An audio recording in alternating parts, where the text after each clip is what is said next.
In this video, I'll be sharing the top 3 things that I learned this year about natural hair length retention. Hi guys, I'm Amanda Renee, and if you are new here, welcome, and if you are a returning subscriber, welcome back. I will be sharing the top 3 things that I learned this year pertaining to my natural hair journey. So let's get into number 1. The first thing, hydration is key.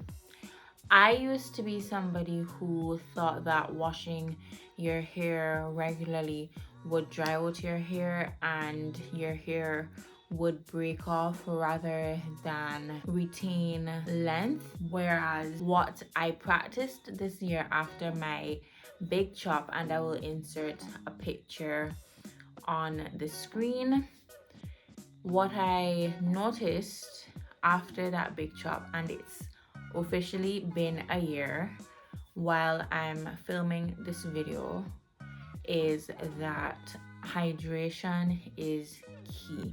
Your hair is like a plant, and plants need water to grow. I would have mentioned it in my recent length retention video, but I re-emphasize.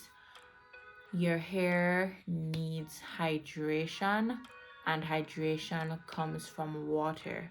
Washing your hair regularly every week or every 10 days or even up to every 14 days if you don't have the time every 7 to 10 days will allow your hair to regain the moisture that it would have lost during that week to 2-week period. Having a dirty scalp will not grow your hair or help you to retain length.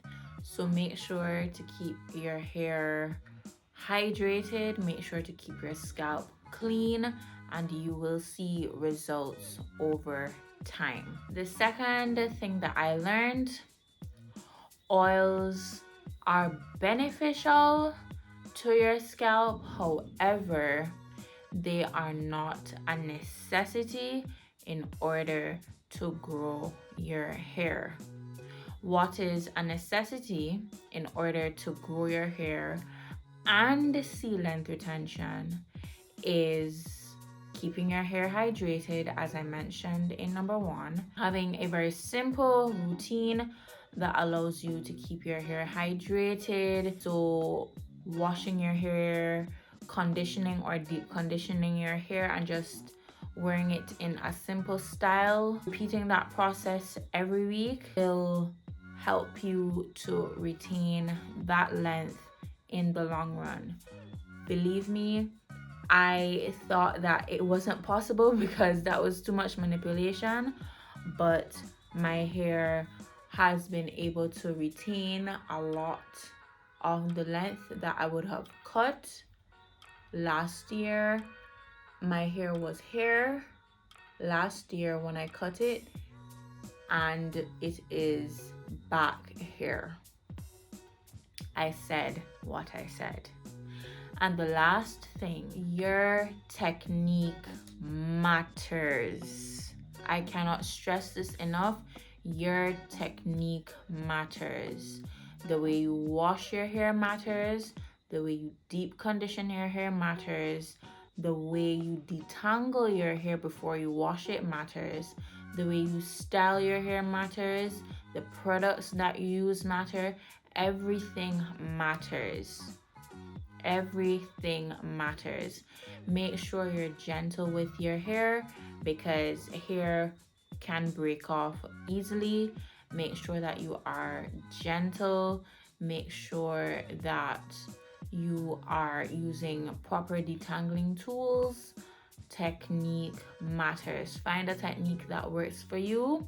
Find a technique that reduces breakage and reduces you having single strand knots and split ends, and you will see the results over time once you remain consistent. Those are the 3 things that I learned after cutting my hair. So a year later, I'm able to tell you that those 3 things work. Not everything may work for everybody. Find what works for you, but just make sure that you have a solid foundation, keeping your hair hydrated, keeping your routine very simple, and making sure that you have good techniques that reduce breakage and overall damage to your strands. That is it for this video. Thank you so much for watching. If you made it to the end, definitely leave a like, and if you want to see more content from me, subscribe and turn on your post notifications so that you never miss an upload from me, and share this video with someone who is interested in growing their hair or having a hard time retaining length but has no idea how to retain length. Definitely send this video to them, and hopefully this video will help them for 2025. I'm looking forward to 2025 continuing what I would have done this year to retain the length that I was able to, and I hope that all of us are able to retain length in the coming year. Bye bye.